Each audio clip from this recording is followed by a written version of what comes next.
Hello everyone. Once again, welcome back to Simple Ways. Today, in this session, we are going to learn the fundamental duties. As we might be aware, or we all know that the fundamental duties play a crucial role in Indian polity. Today, in this session, we are going to learn the fundamental duties. What are the duties which have been listed to the citizens of India?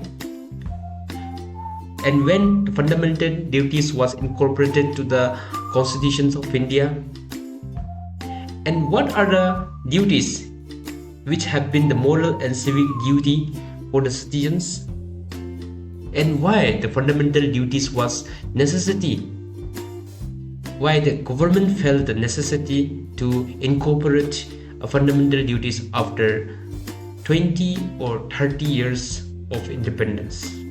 These things we are supposed to learn, or we are going to learn in this session. First, we understand what are the fundamental duties. Okay. In the original constitution, the fundamental duties were not incorporated to the citizens of India. In first statement, it is directly saying that in the original constitution which was drafted in 1947 after independence, okay? In 1947, under the chairmanship of B.R. Ambedkar, as we have learned in previous session, that in original constitution, the fundamental duties were not incorporated to the citizens of India. However, they have incorporated duties of the state in the constitution in the form of DPSP. It is saying that the duties for the citizens were not incorporated in the original constitution, but they have incorporated the duties of the state. Okay, duties of the state. Who is the state? State means the government of India. Okay, state means the government of India. They have incorporated duties. What are the duties of the government of India, which have been listed in the DPSP? Okay, what is DPSP? Directive Principles of State Policy, which have been created under the Part 4 and then Article 35 to 51. Okay, in this article we can see the DPSP. In later classes or in later sessions, we will understand, or we will try to learn the complete history and complete genesis of the DPSP. Okay, but today here we will focus on the fundamental duties. But here the one point you have to understand is the duties of the state. Okay, DPSP was the duties of the state. Okay, later in 1976, 10 fundamental duties were added. In 2002, one more added. That means after 26 years of independence, or not 26 exactly, after 29 years of independence, 10 fundamental duties were added. Okay, and one more was added in 2002. Okay, and then the fundamental duties in the Indian Constitution are inspired by the Constitution of erstwhile USSR. What is USSR? It is a Union of Soviet Socialist Republic. Okay, today there is no USSR. Okay, in 1990s, what happened? That Soviet Union, it got disintegrated into many countries. Like you can say today Russia and Ukraine war is going on, right? They were the part of USSR that time. Okay, before 1990s. Then Azerbaijan and Armenia conflict is going on. They were also the part of USSR only. And then Uzbekistan, Tajikistan, okay, Kazakhstan. Those are the part of USSR till the boundary of Afghanistan. Okay, and at the time after the World War II, USSR and USA, okay, USA, United States of America, they were having a Cold War between them. Okay.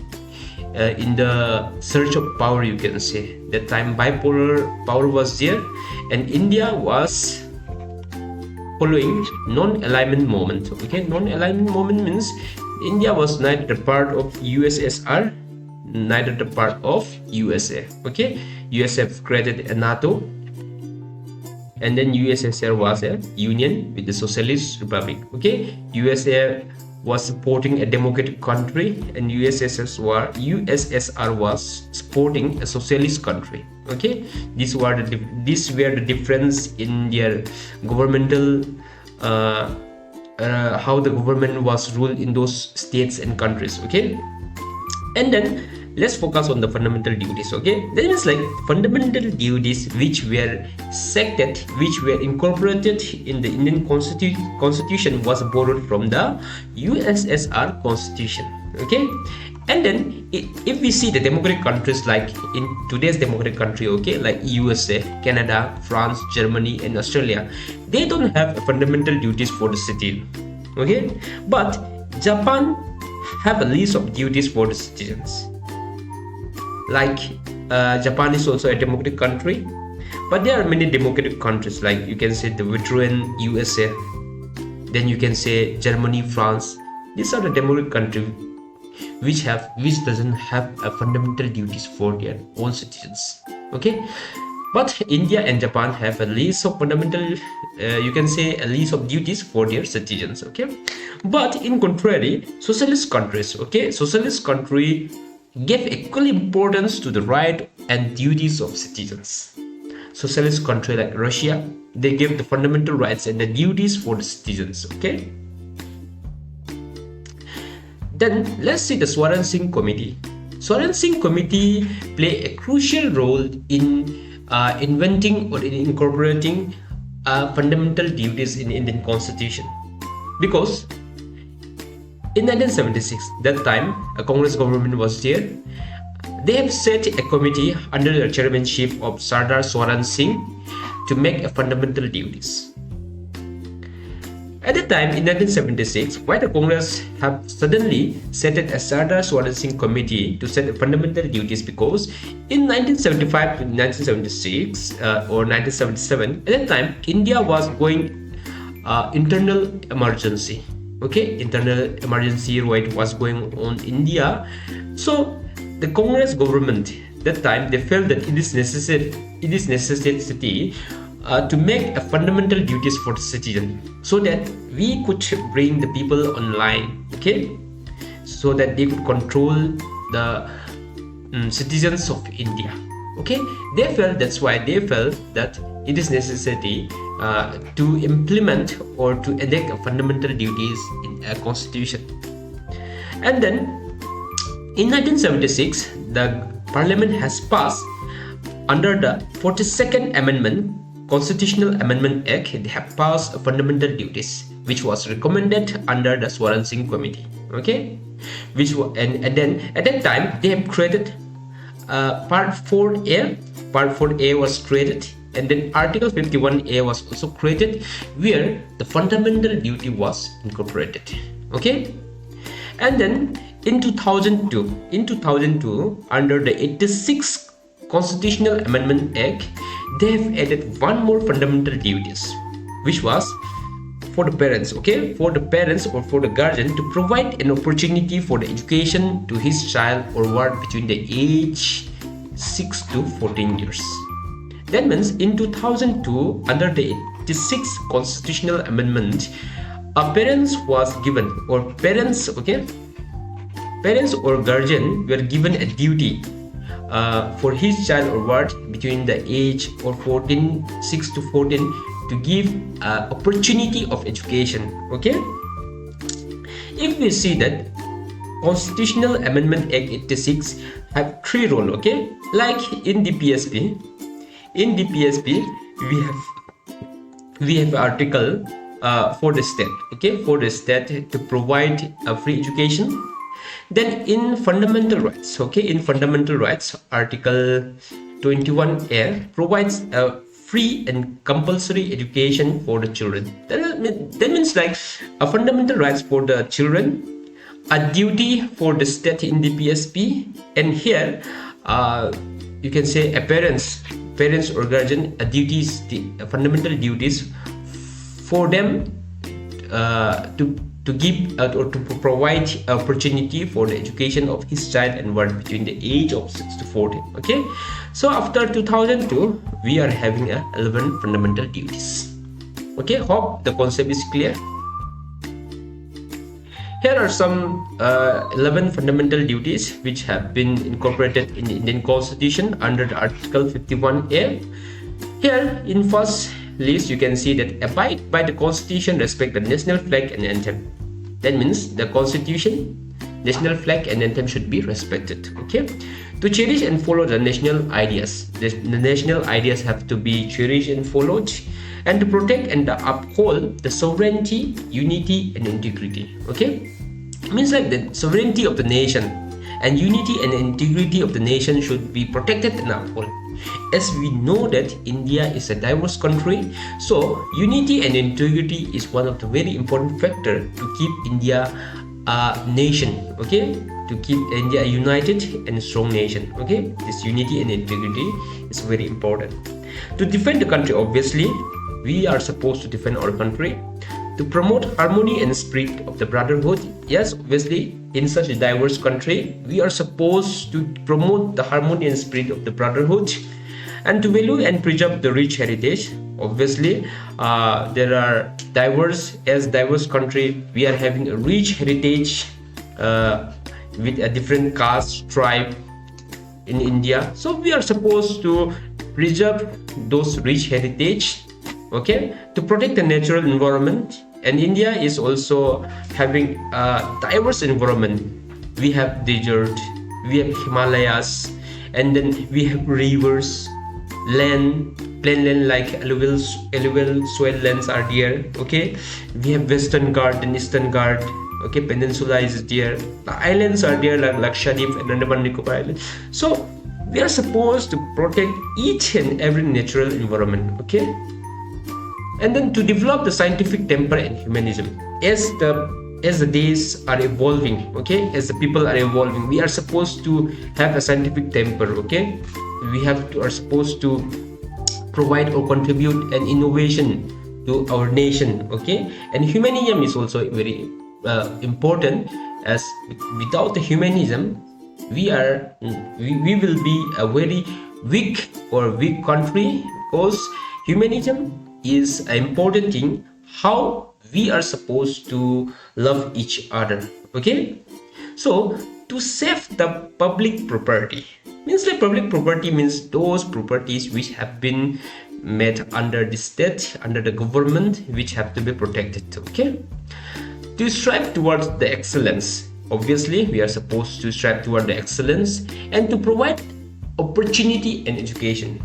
Just this opportunity and education has to be provided to the child and the wards by the parents. Okay, these are the duties which have been mentioned in the fundamental duties under the Article 51A and Part 4A. Here are some features of the fundamental duties. In beginning, I was speaking about the moral and civic duties. What are the moral duties and civic duties? If we see the moral duties, like cherishing noble ideas of freedom struggles. Here you can see the cherish and follow the national ideas, which are the cherishing the noble ideas of freedom struggles are the moral duty. Okay, means like we are supposed to respect the all citizens. These are the moral duties. Okay, and some civic duties are there, like you can say it's kind of obligation to respect the constitution, national flag and national anthem. These are the civic duties. Okay, and then they essentially contain just as codification of tasks to integrate the Indian way of life. The fundamental duties also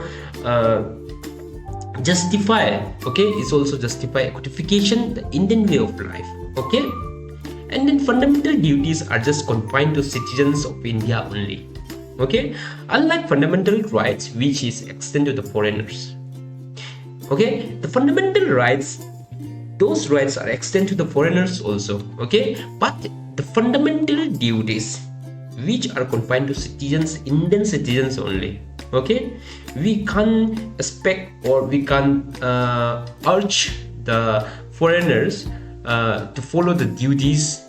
Okay, if some foreigners from United States of America is holding that American citizenship, he arrived in India as a tourist, we can't expect or we can say them that you are supposed to follow the duties, you are supposed to cherish the noble ideas of freedom struggle. We can't say them, but they will have a certain fundamental rights. Okay, like DPSP, the fundamental duties are non-justiciable. Okay, Means like fundamental duties. If you violate the fundamental duties, there is no legal sanction. Obviously they will give some kind of warning. Okay, if you don't respect the constitution, if you don't respect the national flag or national anthem, there will be a certain punishment will be there, but there is not a legal sanction. Okay, it means like there is no such a legal sanction is mentioned in the constitution. Okay, but we are supposed to follow them, we are supposed to respect those ideas. Okay,